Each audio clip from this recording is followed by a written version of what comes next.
ओम शांति। आज हम जानेंगे कि हम शिव बाबा को कैसे लेटर यानी कि चिट्ठी कैसे लिख सकते हैं।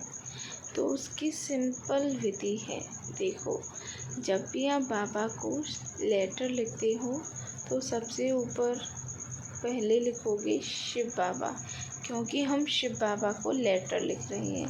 फिर उसके नीचे लिखेंगे केयर ऑफ ब्रह्मा बाबा। फिर आपकी जो भी सिचुएशन है यानी कि जो भी प्रॉब्लम है, या फिर बाबा से माफ़ी मांगनी है, या फिर बाबा से कुछ बातें करनी है, या फिर जो भी आपकी प्रॉब्लम हो वो आप उस लेटर में लिख दें। फिर लिखने के बाद आप सबसे नीचे लिखें आपकी प्यारी आत्मा, और नीचे फिर अपनी देह का नाम लिखते हैं। अगर आपका नाम सोनू है या श्याम है या फिर रेखा है या शालू है या उमा है, यानी कि कुछ भी आपका नाम जो भी है आप वो लिखें। और जब आप लेटर लिखते हो ना, तो लेटर लिखने से पहले 2 या 3 मिनट आप मेडिटेशन ज़रूर करें। उसके बाद ही आप लेटर लिखना स्टार्ट करें बाबा को। फिर उसके बाद ये आता है कि बहुत सारे भाई बहन कहते हैं कि हम सेंटर नहीं जा पाते। हम जब लेटर लिखते हैं तो हम सेंटर्स पर जाते हैं ना, वहाँ पर बाबा के रूम में बैठ कर के बाबा को लेटर लिखते हैं और फिर लेटर बॉक्स में डाल आते हैं। लेकिन कुछ आत्माएं हैं जो कि जा नहीं पाती सेंटर्स पर, तो फिर उनके लिए आप क्या कर सकते हो। आप बाबा के घर में कोई ना कोई तस्वीर तो होगी ना, तो उसको उस लेटर को आप बाबा की तस्वीर के सामने रख दें। फिर उसके बाद रखने के बाद शाम को करना है, ठीक है। शाम को रखने के बाद सुबह उठने के बाद आपको वो लेटर जो है जला देना है या फिर फाड़ देना है। अगर आपको ऐसा लगता है कि मेरा लेटर कोई पढ़ ना ले, तो आप उसे जला दो या फिर फाड़ दो। अगर उसकी राख है तो आप उसे पार्क में फेंक सकते हो।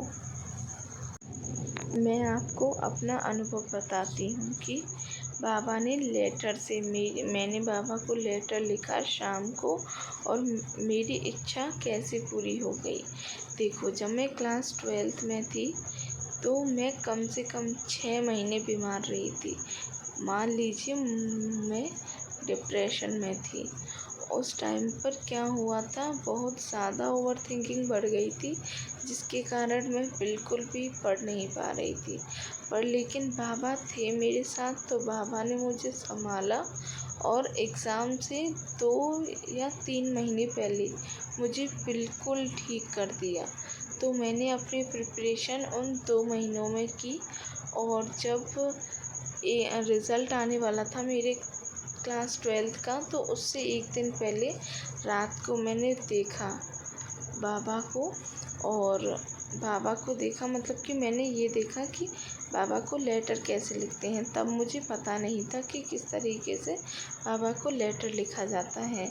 फिर मैंने देखा कि लेटर कैसे लिखा जाता है। फिर उसके बाद मैंने बाबा को लेटर लिखा। उस लेटर पे मैंने बाबा को लिखा, बाबा प्लीज़ इस साल मुझे पास करा देना। आपको पता था कि आपकी बच्ची बीमार रही थी और पढ़ नहीं पाई थी। उसने अपनी तरफ से 100% दिया था। और फिर मैंने बोला, बाबा आप इतनी परसेंटेज ला देना कि अगर मैं किसी को बताऊं अपनी परसेंट, तो फिर ऐसा ना लगे कि बहुत कम है। और मैं ये भी नहीं चाहती कि मेरी परसेंटेज बहुत ज़्यादा आए, यानी कि मीडियम आ जाए, ना ज़्यादा कम ना ज़्यादा। तो फिर मैंने बाबा से लेटर में खुद लिखा था, बाबा आप मेरी परसेंट 70s की लाइन में ला देना, मतलब कि 71 आ जाए, 72, 73, 74, 75, 76, 77, 78, 79, यानी कि इनमें से कुछ भी परसेंटेज आ जाए। तो फिर क्या हुआ, सुबह ही सुबह रिज़ल्ट आता है, और फिर मैंने देखा कि मैं तो भाई पास हूँ। और मैं पास भी हो गई और मैंने बाबा से लिखा भी था, बाबा मुझे आप पास कर देना। और फिर मैं सुबह ही सुबह देखती हूँ कि मैं पास हूँ और मैंने देखा कि मेरी 70 की लाइन में ही परसेंटेज आई, मेरी 75 परसेंटेज आई।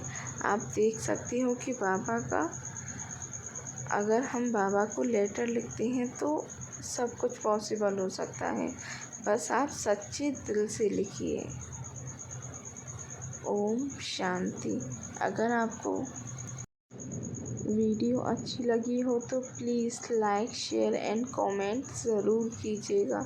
अगर आपको कोई डाउट है तो आप कमेंट में लिखिए, मैं आपको क्लियर करूँगी। ओम शांति।